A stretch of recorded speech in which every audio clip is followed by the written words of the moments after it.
we'll step out into the garden and take a peek and see what those pesky gnomes are up to.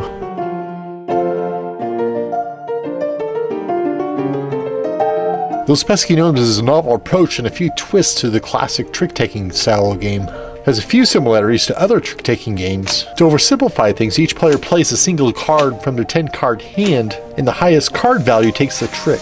And of course, as in a lot of other trick-taking games, it's lather, rinse, repeat until everyone has played all their cards. But when it comes to scoring, there's a lot more to it than that. One of the first things you notice is different from other trick-taking card games, that even though there are 4 suits, each suit doesn't have the amount of cards as you might expect. Some of the cards have point values printed on them. The cards may be positive or they may be negative numbers, but if you notice, the point values are equal to the card value. For new players, trying to spot the point values may feel like a mini game of Where's Waldo. So if you have new players, you may consider a house rule where you have to call out the point values if there is one. Then there's the leaf-shaped bid tokens. These serve a dual purpose. They'll determine who goes first, and they'll affect the point value based goals, or the no goal goal. No, that wasn't a stutter, I edit those out in post. Finally, there are 10 secret goal cards separate from the playing deck. There are 3 basic kinds of goals. There are point based goals ranging from -10 to +10, the no goal card, and then the card based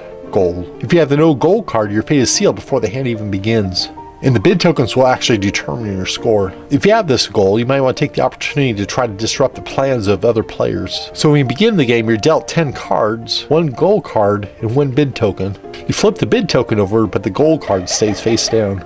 The player with the second highest bid token is the player that goes first, and they'll decide, or not, to name a particular suit trump for that hand. They then play the first card, called the lead card. All players must play the same suit if they are able to. If they can't play the same suit, they can play any other card. The player to play the highest card that matches the lead card wins the trick. Unless trump cards are played, then the highest trump card wins the trick. After all cards are played that hand, it's time to flip over those secret goals. With scoring, keep in mind that players can never score over 10. The first gnome is supposed to take half of all the tricks played, but managed to get 22 out of the 25 they're trying for, so they move ahead 3 spaces. The next player had the no goal, so they move ahead a total of 4 spaces that was on their bid token. The player with the no card goal ended up winning a round and got 5 cards, so they move ahead 5 spaces. Also moving ahead 5 spaces is the player is supposed to take a combination of 10 yellow or 10 blue cards. But because they overshot their goal by 5 cards, they get to move ahead 5 spaces. The last player had the goal of trying to get -5 points. In the tricks they collected, one of the cards had a point value of +5, plus they had 2 cards worth -7 points each, and another card worth +5 points. And finally, his bid token has a +1 on it, bringing the score down to -3. Since there are 2 points away from their goal, they move 2 spaces on the scoreboard. The thing to remember in this game, you are trying to score low. But after scoring 10 points, the game changes a bit. You'll have a choice of either choosing 2 goals or 2 bid tokens, but only keeping 1 of them.